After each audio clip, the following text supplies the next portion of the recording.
The world's political landscape was changing in the late 2010s. In 2016, Donald Trump was elected president of the United States, defying all of the polls. In 2018, Andres Manuel Lopez Obrador became the new president of Mexico after forming his new Morena party. And in 2017, Emmanuel Macron, who had just formed his own political party just a year earlier, dominated the French presidential election.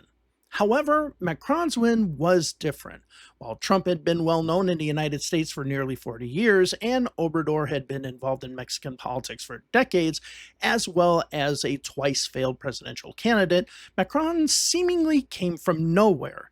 In France's previous election, he had only been involved as an advisor and campaign worker for Francois Hollande, the socialist candidate who would go on to win the presidency.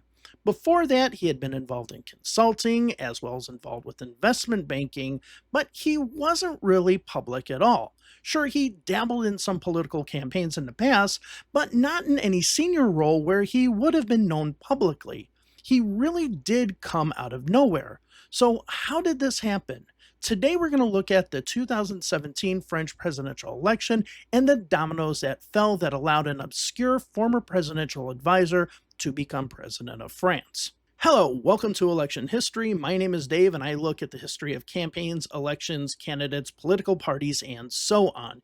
If you like videos on these topics, please subscribe to the channel and hit the little bell notification to be updated about upcoming videos. Now, let's delve into today's video. In 1983, Jean-Pierre Chevènement left France's Socialist Party to form his own political party called the Republican Pole, a political party that sought to bring those on the left together who didn't want to support the current Socialist Party led by Lionel Jospin. He argued that France had a bipolar political system which needed to have more pluralistic elections. In 2002, he competed in the presidential election with his party renamed the Citizens Movement. As a result, Lionel Jospin would finish third in the first round of the presidential election, missing the runoff. Far-right candidate Jean-Marie Le Pen would finish second, though he only increased his first-round vote by 1.2% compared to the previous election. Jospin had lost 7.1% of his vote. To put it in perspective, the Citizens Movement won 5.3% of the vote. One of those who supported the Citizens Movement was a young university student named Emmanuel Macron. Years later, Macron said that he thought that the Socialist Party failed because it was unable to discuss security issues. Chevènement was considered a radical centrist, taking extreme views on the left and right, essentially making him a centrist. Therefore, some of his vote might have gone to Chirac as well, but chances are that enough of his vote would have gone to Jospin to push Jospin into the second round. One of the things that became abundantly clear after Jospin's defeat was that the socialists had lost their former left-wing support, as many saw the party moving away from its socialist namesake and drifting into liberalism. The party, with Francois Hollande now as the party leader, tried to strike a balance between the left and right, and while the party did shift more leftward, it wasn't enough to satisfy everyone on the left, with many on the far left leaving over the next few years. While the right and the Socialist Party were also not exactly thrilled, they felt that their home was more likely to be in the Socialist Party than with their main rivals, the Republicans. The next presidential election was in 2007, with Ségolène Royal, the partner of Francois Hollande, being selected as the party's presidential candidate. Royal was more of a compromiser and didn't have a strong ideological background, though many called her a true socialist. If she were to make it past the first round, the question would be whether other parties would support her in the second round. If Royal got the support of the far left parties, it might scare a lot of the centrist voters who had been comfortable voting for the Republicans over the last 12 years. If she were able to get the support of the centrists, then the left might abstain from the election, but Royal could win.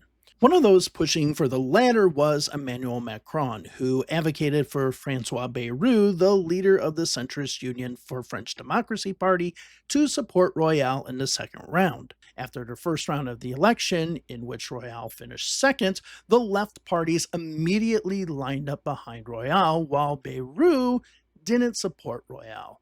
She would go on to lose the second round with 47% of the vote, and with that, the Socialists were back to the drawing board.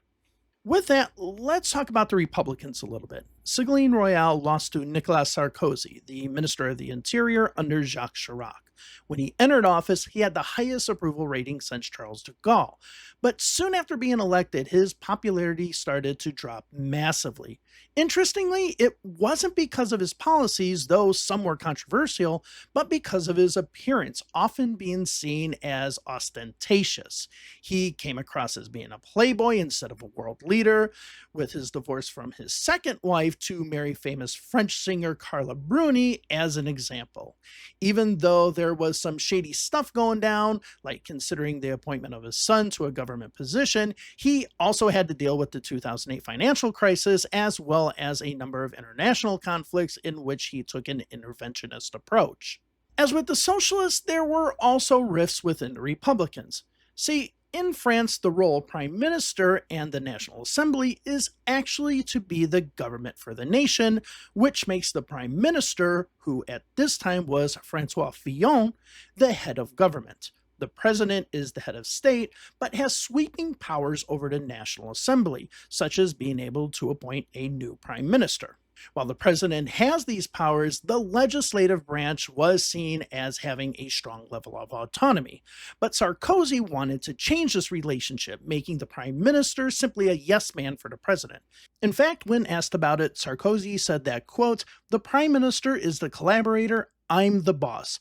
I'm paid to decide, I decide." This is what the French media at the time would call a hyper-presidency. But François Fillon, who had actually advocated for a stronger presidency years earlier, now had a change of heart since he was the prime minister. In fact, Fillon began to distance himself from those in the National Assembly away from Sarkozy, mostly by introducing legislation and stating things publicly that irritated Sarkozy. By the end of 2007, Fillon became more popular than Sarkozy, according to the public opinion polls. But there were also disagreements among electoral tactics within the party, with the rise of the far-right National Front in the 2011 Canton elections, which gained 10.2% of the vote, while the Republicans lost 9% of the vote. Discussions started as to whether the Republicans should side with the Socialists or the National Front candidates in places where the Republicans didn't make the runoff. Fillon supported the idea of the Republicans supporting the Socialist Party candidate, while others in the party called for supporting the National Front.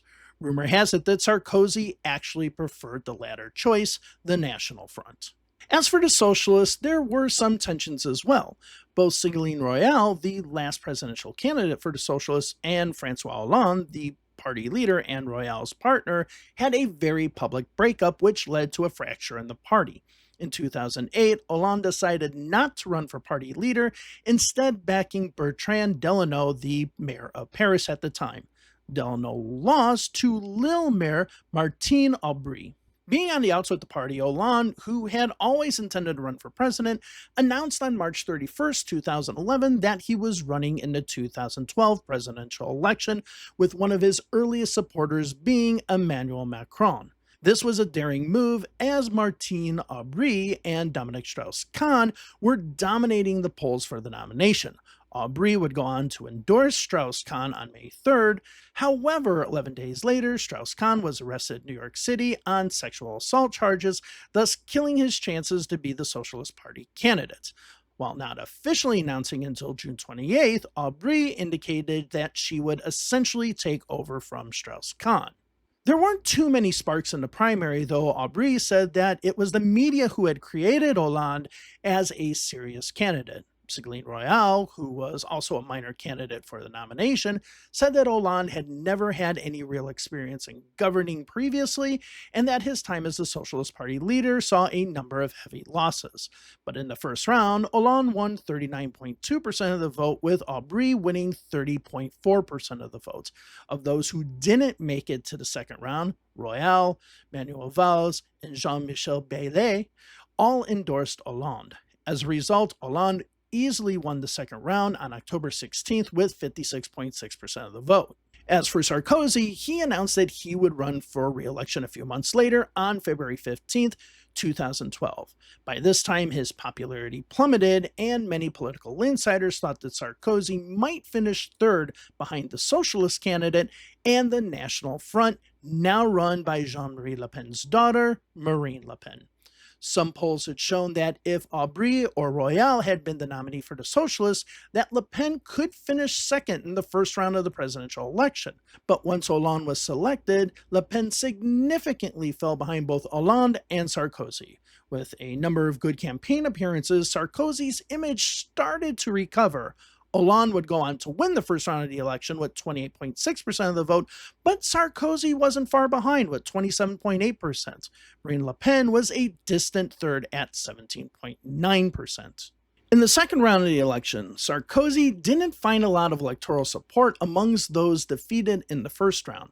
Of course, the parties on the left told their supporters to vote for Hollande, but the parties on the right didn't give any indication as to how their voters should vote, particularly Marine Le Pen's National Front Party. Hollande won the election with 51.6% of the vote, making the election much closer than expected. This was the first time that a socialist had won the presidency since François Mitterrand back in 1988. As for the Republicans, François Fillon was selected the party's new leader after the election.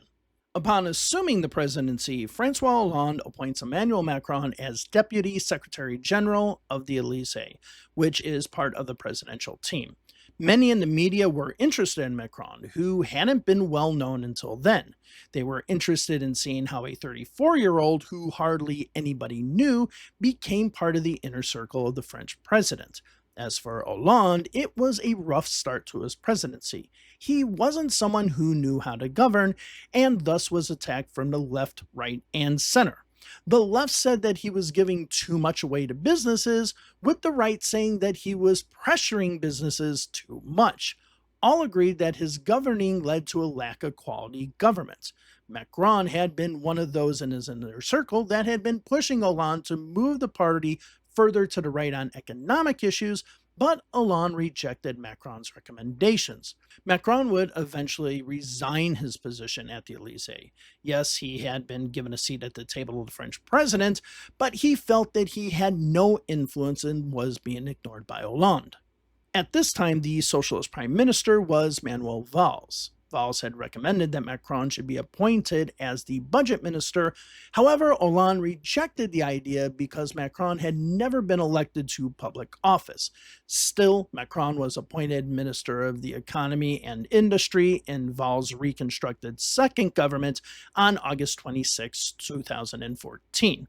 Without getting into the specifics of his time as minister, Macron was able to become a public figure, becoming more and more recognizable to the public. But 2015 became a turning point for Macron. The relationship between Macron and Valls had started to strain, mostly because Valls had turned down legislation drafted by Macron. Macron continued to see himself on the outs with the government, especially when in late 2015 he said that he was no longer a member of the Socialist Party. Granted, that had actually been true since 2009 when he stopped paying his party membership dues. But in all fairness to Macron, he wasn't really a true supporter of the Socialist Party. On April 6, 2016, Macron started his own political party called En Marche.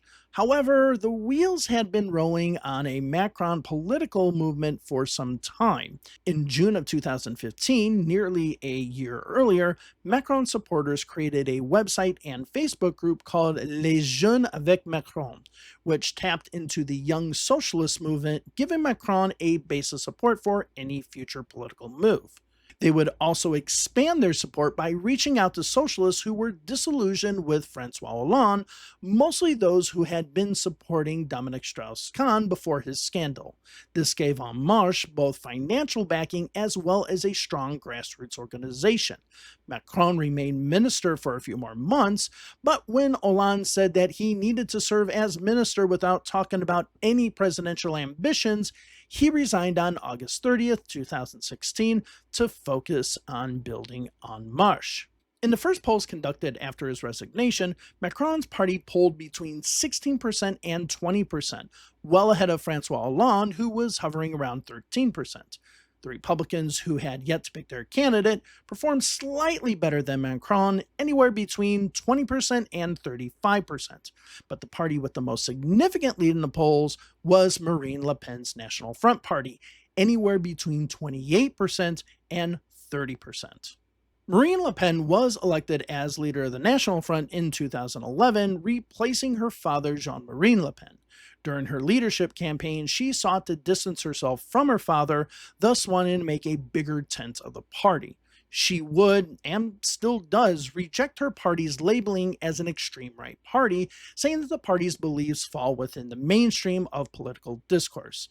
One way she did this was by rejecting right-wing extremist parties like Golden Dawn, a neo-Nazi party in Greece. In 2014, the National Front did well in local and European elections.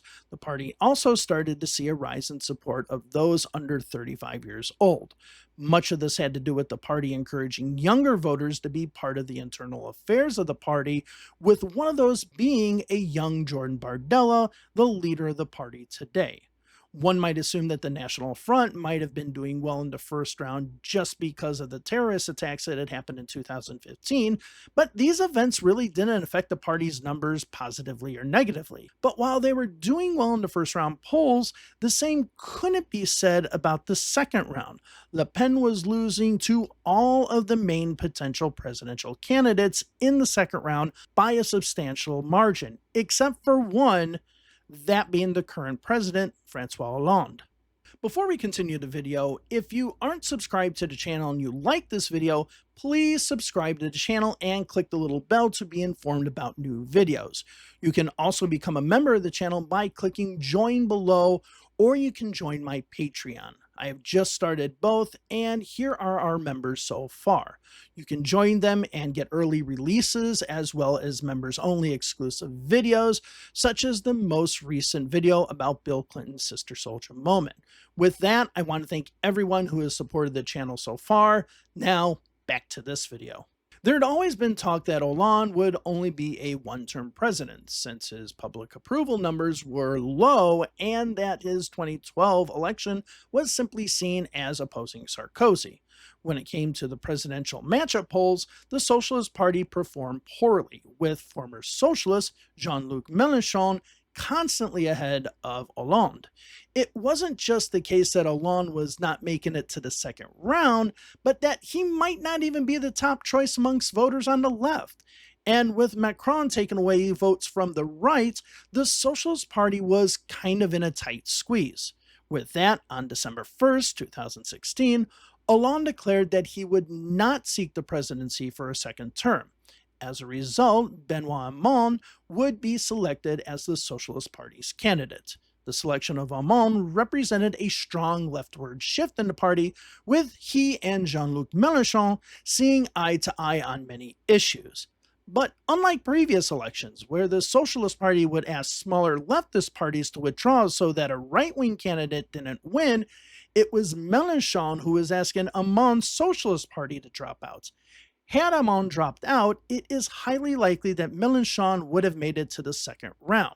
However, polls showed that Mélenchon would lose by 20% to Macron, but would have beaten Le Pen by between 11 and 20%. Mélenchon would have also beaten any Republican candidate by a large margin as well. Still, there were rumors in the French media that Hamon had actually been working with Macron to create a possible alliance, but all parties rejected these rumors. As for the Republicans, they needed to pick their presidential candidate, and there were a number of candidates to be the nominee. The first was François Fillon, the prime minister under Nicolas Sarkozy. The second was Sarkozy himself, taking another crack at it. Third was Alain Juppé, the former prime minister under Jacques Chirac, as well as holding a number of portfolios under Fillon's government. The fourth name of importance was Bruno Le Maire, a popular Republican politician who had been eyeing the presidency for a while. Going into the primary, Juppé and Sarkozy were considered the two candidates who would make it to the next round, each with about 35% of the support. Fillon and Le Maire were significantly behind, with Le Maire around 15% and Fillon around 13% overall. But the polls were absolutely wrong, as Fillon would win 44% of the vote in the first round, with Juppé finishing a distant second with 29%. Sarkozy and Lamourie would throw their support behind Fillon, who would win the second round on November 27th with 66% of the vote. But 2 months after Fillon was selected, the candidate was enveloped in a scandal. It had been reported on February 17th that Penelope Fillon, Francois Fillon's wife, had been paid over 500,000 euros as his parliamentary attaché, though she hadn't done any work for that money. 1 week later, on February 24th, the government launched an investigation into the allegations, with Fillon being indicted on charges of embezzlement of public funds 18 days later on March 14th. He would also be investigated for taking bribes in the form of several $1,000s worth of suits. While the campaign went on, there were rumblings within the Republican movement about replacing Fillon with either Juppé or another Republican, but that didn't happen. In fact, his campaign, as well as the Republicans, had been taken over by a far-right family values organization. While Fillon was under investigation, his rhetoric became conspiratorial, focusing on how charges against him were driven by the media and Francois Hollande. He even went as far as asking prosecutors to investigate others in the government, saying he had proof of corruption, but he wouldn't release the information until after the election. These allegations went nowhere. Marine Le Pen also had issues with scandals. 6 legal cases had been put against her party. Many of those stem from a situation similar to Fillon's, in which the National Front created fictitious positions that were paid for by the European Union. Along with a number of other issues regarding her party and her party's activities in the European Union, she had also lost her parliamentary immunity, which allowed the courts to investigate her activities without being able to claim immunity due to her capacity as a member of the European Parliament.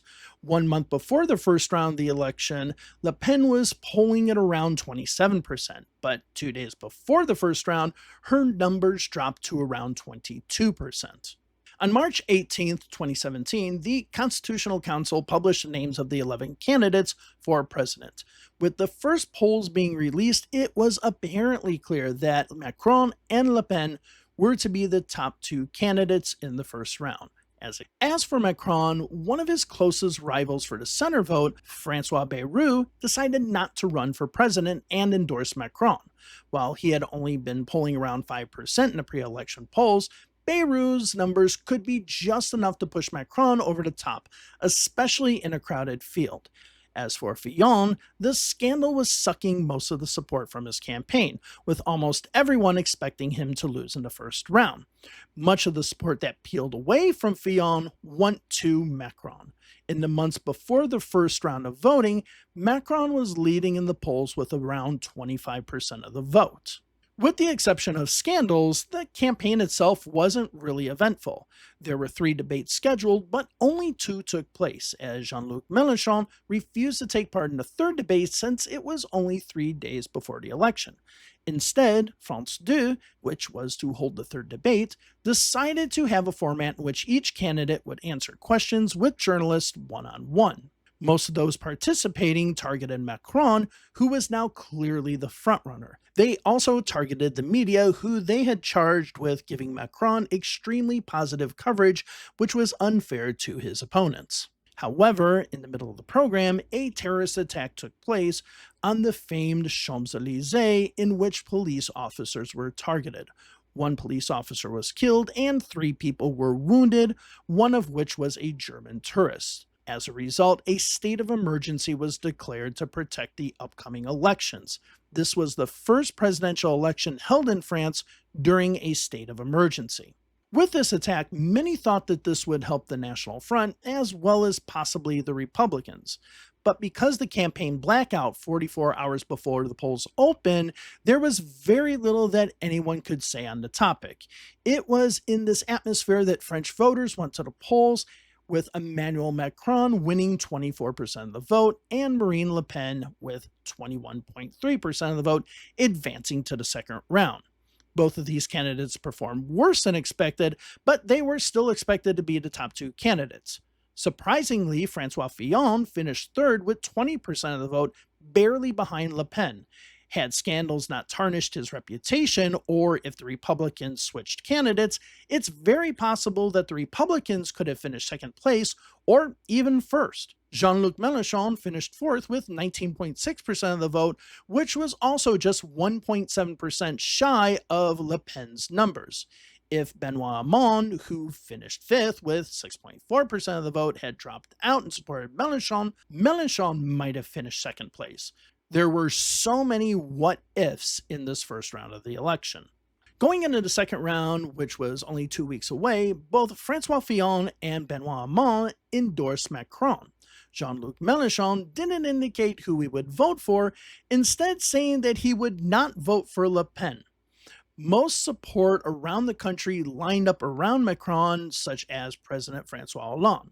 Macron even received the endorsement of former US President Barack Obama, and the polls reflected the support as well. In a head-to-head matchup, Macron barely dipped below 60% in the polls, with Le Pen rarely topping 40%. Because the campaign was only 2 weeks long, there wasn't a lot that happened. One PR blunder was when Macron visited a Whirlpool factory that was to close within the next year. While meeting with union representatives, Marine Le Pen had gone to the factory to meet with workers. When Macron arrived, he was booed by the crowd. But besides that, there were no other public relation blunders. As far as the debate between the two candidates, Macron was considered the winner by most of the media, with Le Pen being described as unprepared.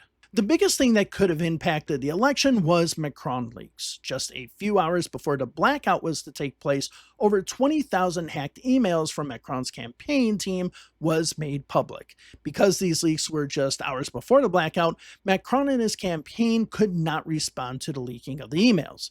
The media was also prohibited from talking about the email leaks, as they too were bound by the blackout laws regarding the elections. However, these leaks were published on social media, especially on Twitter. Bots, most of them from the United States, continued to push the hashtag MacronLeaks. But once people started to look at the emails, there really wasn't anything of substance. Most of the emails discussed mundane campaign activities and personal correspondence. After years of investigation, the French Foreign Ministry attributed the attacks to a group called APT-28, which is connected to the Russian GRU. Still, the leaked emails didn't cause a dent in support for Macron. In fact, his numbers increased. On election day for the second round, Macron won 66.1% of the vote to Le Pen's 33.9% of the vote. According to a post-election Ipsos poll, Macron won nearly every group of voters by a large margin. The only group of voters he lost were trade workers, with Le Pen winning 56% of those workers. So why did Macron win? Of course, it's a mixture of things. According to political scientists Jocelyn Evans and Gilles Evaldi, there was a perfect storm. First, the radical parties in France had more influence. Of course, we have the National Front on the right, but we also have a number of leftist parties, including Jean-Luc Mélenchon's candidacy, which fragmented the left, taking radicals from the Socialist Party. But second, which is just as important, was having a viable centrist candidate. Macron was a viable centrist candidate in a time when both the right and the left were battling between each other, as well as within their own parties. This is why Francois Bayrou, who came in third in 2017, could not make his centrist candidacy work, because both the Republicans and the Socialists had insignificant challenges on their flanks. Once Marine Le Pen modernized the National Front, it was easily going to peel off voters from the Republicans. Once Jean-Luc Mélenchon formed Le Front Insoumise, he was going to take voters from the Socialists. As we had mentioned earlier, if the leftist vote had gotten behind either Mélenchon or Hamon, or Fillon's scandals didn't happen, then it's highly likely that Le Pen's party might not have finished second. And that's the 2017 presidential election, which saw the rise of a political newcomer, as well as the fall of two political giants, the Republicans and the Socialist Party. I want to thank you all very much for watching this video today. If you like this video, go ahead and subscribe to the channel, click the like button, comment below if there's a video that you want to see in the future. And if you'd like to help this channel out financially, please go ahead and either join the YouTube members or click on the Patreon link down below and become a member there. Thank you all very much. Looking forward to seeing you in the next video. Have a wonderful day wherever it is you are. Bye-bye.